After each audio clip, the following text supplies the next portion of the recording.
नमस्ते दोस्तों, मैं एस्ट्रो ज्योति आज की बात में आप सबका स्वागत करती हूँ। आइए आज की बात कर लेते हैं। आज बड़ा ही शुभ दिन है, शुक्रवार का दिन है। शुक्रवार के दिन माँ लक्ष्मी की पूजा आराधना करने से आपके मन वांछित पूरे होते हैं और धन धान्य की वृद्धि होती है। और मैं थोड़े से उपाय बता दूंगी, उपाय आप करके देखिए। आज के दिन अनुराधा नक्षत्र है और उनका वनस्पति पेड़ है मौलश्री का पेड़ की पूजा आराधना करनी है। और उपाय के बाद, थोड़े से उपायों के बाद हम कृष्ण कथा में विश्वास और अंधविश्वास की चर्चा करेंगे। तो आइए सुन लेते हैं। योग है, शुक्ल योग है। आज 12 बजे तक शुक्ल योग है और उसके बाद ब्रह्म योग लग जाएगा। शुक्र योग को मधुर चांदनी की तरह माना जाता है। उसमें प्रभु या गुरु की कृपा अवश्य बरसती है। और ब्रह्म योग में कोई भी किसी से झगड़ा हुआ हो, उससे सुलझाना हो तो वो सुलझा सकते हैं। ब्रह्म योग उस झगड़ा सुलझाने के लिए अच्छा है। और आज मौलश्री की उपासना करें। और कुछ उपाय है, शुक्रवार को और मंगलवार को आप नॉर्थ कॉर्नर पे, नॉर्थ दिशा में, आपके घर के नॉर्थ दिशा में आप C3 पाउडर, जैसे सिनामन पाउडर हो या चीनी का पाउडर, चॉकलेट पाउडर या कॉफ़ी पाउडर मिलाकर किसी सिनामन पाउडर को लेकर चुटकी भर और छिड़क दें नॉर्थ डायरेक्शन में छिड़कने से। और ऐसे इमेजिन करें कि आपके जो अटके हुए पैसे हैं वो वापस लौटकर आपके पास आ रहे हैं। और speed, divine speed count now ऐसे चांट करें तो आप देखेंगे कि आपके जो पैसे अटके हुए हैं वो वापस आ रहे हैं। ये बहुत ही अच्छा उपाय है, करके देखिए। और आपकी नौकरी अगर नहीं मिल रही है तो 1 मीटर काले कपड़े में काली उड़द, गुड़, काले तिल और जौ रखकर पोटली बना दें। क्या करना है, 1 मीटर काले कपड़े में काली उड़द, गुड़, काले तिल और जौ रखकर पोटली बना दें और मंदिर में दान करें तो आपकी नौकरी जरूर लगेगी। और एक घी का दीपक जलाएं। और पूरे दिन काले चने को पानी में अगर भिगो लेते हैं, पूरे दिन काले चने को पानी में भिगोए, काले चने, काली उड़द, काली हल्दी, सरसों लें और काले कपड़े में उन्हें एक साथ बांध लें तो आपके बिजनेस में खुशियां लौट आएंगी। ये पोटली किसी नदी या तालाब में बहा दें। बिजनेस में खुशियां चाहिए तो नदी में बहा दें। और अगर पानी में मछलियां हो तो उससे और भी अच्छा है। तो आज शुक्रवार का दिन है, माँ लक्ष्मी की उपासना करें। बिजनेस में बढ़ोतरी चाहिए तो माँ लक्ष्मी की उपासना करें, घी का दीपक जलाएं, मंदिर वाले स्थान पर लाल रेशमी कपड़ा बिछाएं, देवी माँ की प्रतिमा उस पर स्थापित करें तो इससे आपके बिजनेस में बढ़ोतरी होगी। सफ़ेद फूलों की माला चढ़ाएं और सफ़ेद मिठाई का भोग भी लगाएं। उसमें सफ़ेद फूलों की माला चढ़ानी है और सफ़ेद मिठाई का भोग लगाना है, इससे आपके बिजनेस में बढ़ोतरी होगी।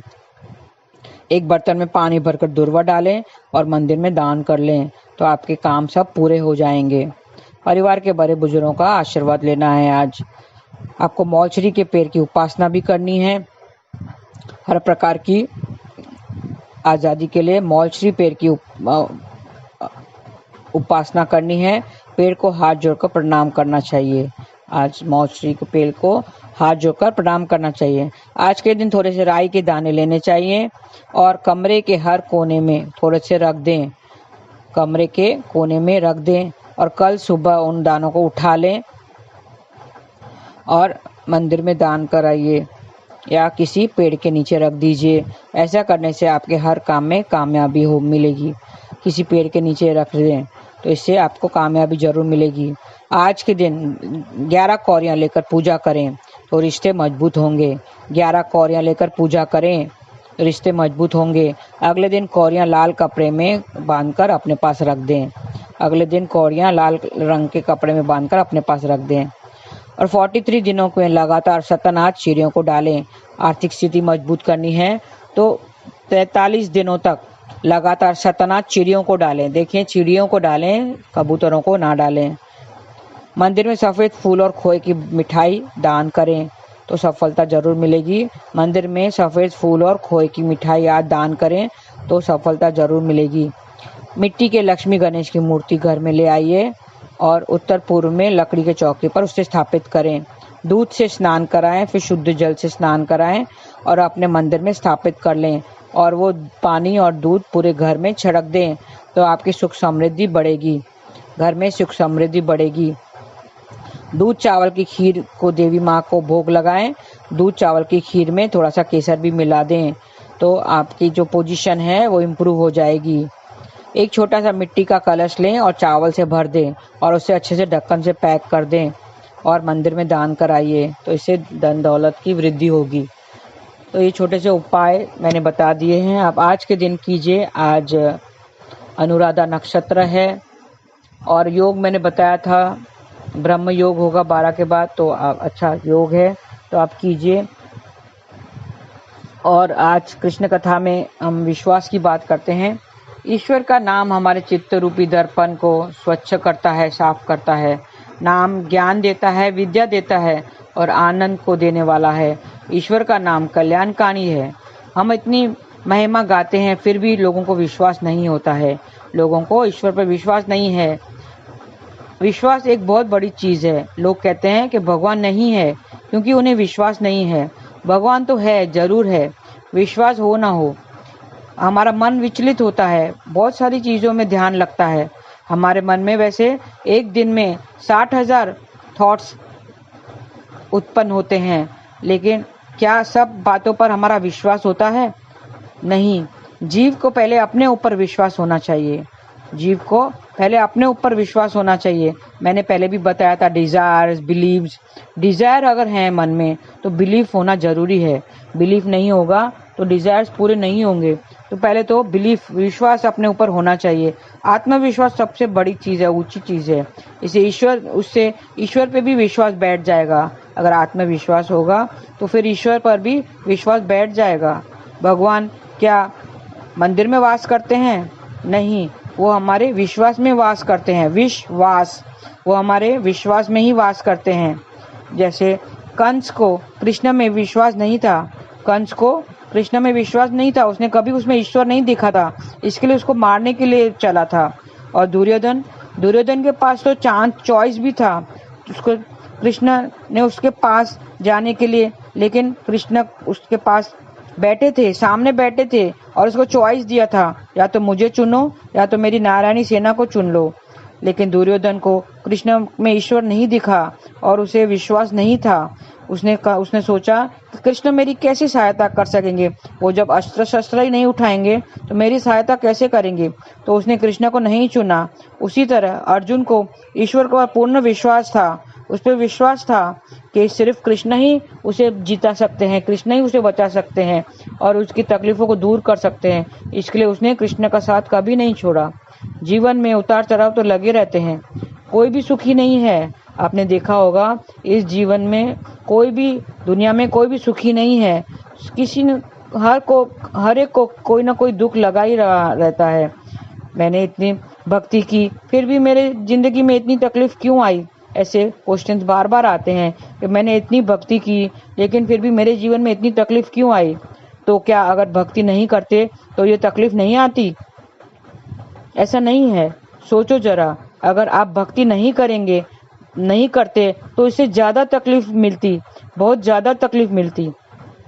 विश्वास विचलित नहीं होना चाहिए, हमें ईश्वर पर पूर्ण विश्वास होना चाहिए। मन विचलित हो सकता है, मन विचलित हो लेता है, मन में विचार आते हैं कि कृष्ण ने मेरे साथ ऐसा क्यों किया, मुझे ही इतनी तकलीफ क्यों दी, मैं ही क्यों, ऐसा मन में बार बार विचार आते हैं। लेकिन फिर हमें सोचना चाहिए कि नहीं, ईश्वर मेरा कभी बुरा नहीं कर सकता, ईश्वर कभी किसी का बुरा नहीं चाहता है। ये हमारे कर्म है जो हमें ये सब भोगने में मजबूर कर देते हैं। हमें thank you Krishna, thank you Krishna, thank you Krishna करना चाहिए, भक्ति हमें करनी चाहिए। और मैंने कल भी बताया था कि रोज मंदिर की सीढ़ियाँ चढ़नी चाहिए, उससे आपके आधे पाप तो कट जाते हैं। आपको ज्योतिष लोग कहेंगे, अगर आप तो थोड़ी सी तकलीफ होती है तो ज्योतिष के पास जाते हैं। ज्योतिष क्या बताते हैं कि आपका शुक्र खराब है, शुक्र का उपाय करो, या शनि खराब है, आपकी कुंडली में शनि बुरा बैठा है तो शनि का उपाय करो। लेकिन मेरी मानो तो आप अगर पिछले जन्मों का प्रारब्ध कर्म आप भोग रहे हैं तो आप कितना भी उपाय कर लेंगे, कितना भी उपाय कर लो, आपको आराम नहीं आएगा। चाहे शुक्र का उपाय करो, शनि का करो या राहु केतु का ही क्यों ना कर लो, लेकिन आपको आराम नहीं मिलेगा। आप देखेंगे आपका कुछ ठीक नहीं हो रहा है। तो फिर क्या करना चाहिए? गुरु के चरण पकड़ लो, गुरु जो कहते हैं उनकी सीख लो और फिर गाय मंदिर और गुरु की सेवा करो। रोज मंदिर जाओ और माथा टेक कर आओ। आप देखेंगे कि आपके दुख धीरे धीरे कट रहे हैं। आप मंदिर की सीढ़ियां चढ़ेंगे और माथा टेकेंगे और कुछ उसमें दक्षिणा डालकर आएंगे। कैश बॉक्स में दक्षिणा डाल के आओ। आप जाएंगे, फिर आपको कोई राहु केतु परेशान नहीं करेगा। फिर आप देखेंगे कि आपके भक्ति में भी मन लगेगा और आप नाम जाप करते रहेंगे, हरे कृष्णा कृष्ण कृष्ण हरे हरे, हरे राम राम राम हरे हरे। तो ऐसा पहले अपने आप पर विश्वास कीजिए। आप जो कर रहे हैं वो सही कर रहे हैं, ऐसा मन में विश्वास होना चाहिए। आप अपने ऊपर विश्वास करेंगे तो प्रभु के ऊपर विश्वास बैठ जाएगा, और प्रभु पे विश्वास करना बहुत ज़रूरी है। वही है जो हमें इस भवसागर से पार निकालेगा। और उसका नाम करते रहो, भक्ति से जुड़े रहो। मंदिर की सीढ़ियाँ रोज चढ़नी चाहिए। हो सके तो महीने में एक बार मंदिर की सीढ़ियों को साफ करके आइए।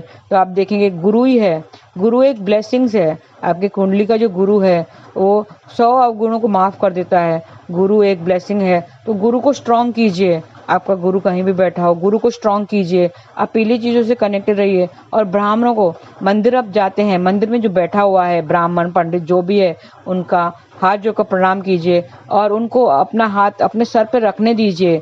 तो आप वो आशीर्वाद देगा, तो आपके सारे कष्ट सब पाप छूट जाएंगे। तो फिर राहु केतु शनि कोई आपको परेशान नहीं करेगा। आप देखेंगे आपकी जो स्थिति है वो आपको दुख भोगने को नहीं मिलेगा। तो आप थोड़ा करके देखिए। मंदिर रोज जाइए। आप सीढ़ियाँ चढ़ेंगे, उसी वक्त आपका सब जो पाप है वो कटते जाएंगे।